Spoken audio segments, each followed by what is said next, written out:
Long ago, behind the village of Pasir Mayang, there was a kingdom called Limbungan. The kingdom was ruled by Queen Reno Pinangmasa, a beautiful and charming princess. Many kings and princes come to ask for her hand in marriage, but she rejected them all.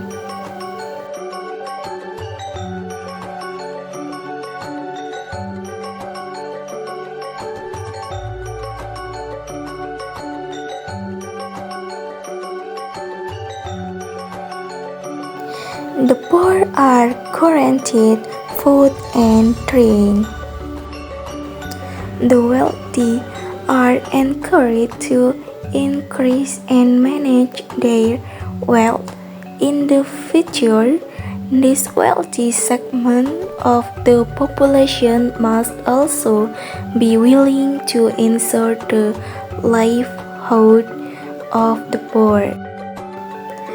This has fostered a harmonious and peaceful atmosphere among the members of the Limbungan community. In the government, she leads Princess Reno Pinangmasa is assisted by 3 commanders she has chosen. The first of these commanders was named Datuk Raja Penghulu, who was known as a wise man. The second one is named Datuk Dengar Kitab.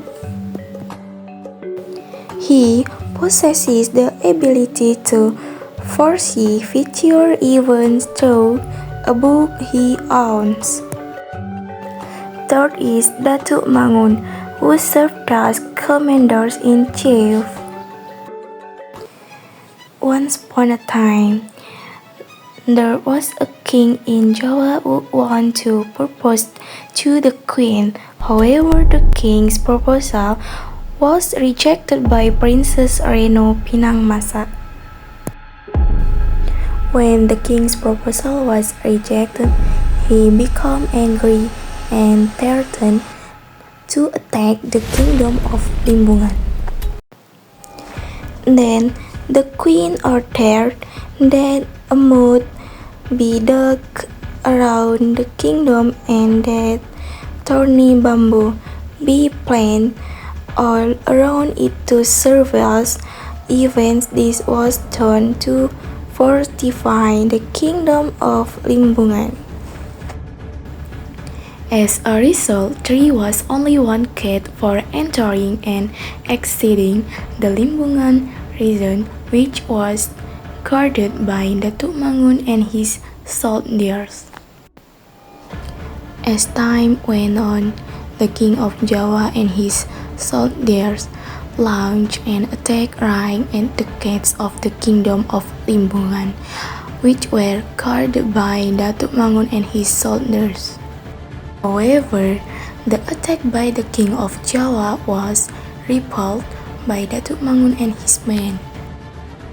Then the Java king suffered a crushing defeat and was forced to retreat from the battle.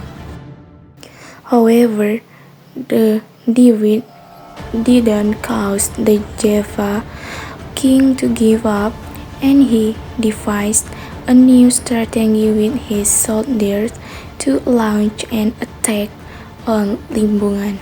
They come up with a plan to deceive the guard and residents of Limbungan by collecting coins and metal objects and throwing as many as possible at the big bamboo fence. A local resident happened to see the coins, picked them up, and reported the matter to the queen. Then Putri Reno Pinangmasa decided to take the ringgit coins by cutting down the bamboo fence that had been used as a defensive barrier for the Limbungan. Once the bamboo had been cut down, the Java king and his soldiers launched a sudden attack, taking advantage of the fact that the defensive barriers had been destroyed. Then the queen felt guilty about her decisions to cut down the thorny bamboo fence. With a quick sense of sadness, Princess Pinangmasa set off alone, leaving the land of Limbungan behind. The queen's departure eventually became known to the soldiers and people of Limbungan. All the soldiers and people then searched every corner outside the borders of Limbungan. Meanwhile, a farmer from the village of Tenaku was on his way to my hut to rest. As he walked toward the hut, he was startled to see a piece of betel nut floating in the air. Before long, the floating piece of betel nut fell to the ground, and the farmer hurried over to it. There they found the lifeless body of a beautiful woman living on the ground. The farmer was confused and puzzled because he didn't recognize her, yet he knew every single person living in the village quite well. The villagers did not recognize the woman either, so they summoned a shaman.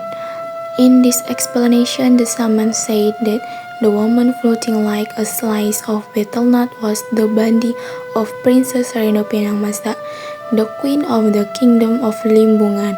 Upon hearing this, the farmers and villagers were sad as they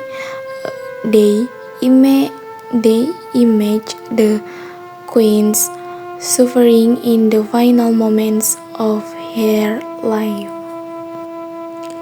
It was also decided that the body of Queen Putri Reno Pinangmasa would be buried in the village of Tenaku, and her grave would be named Makam Upih Jatuh.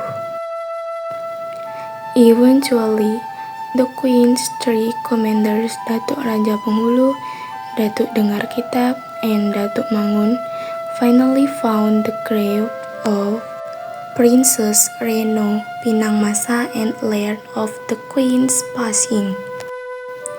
The three bodyguards suddenly fainted, and they were then buried next to the grave of Princess Reno Pinangmasa.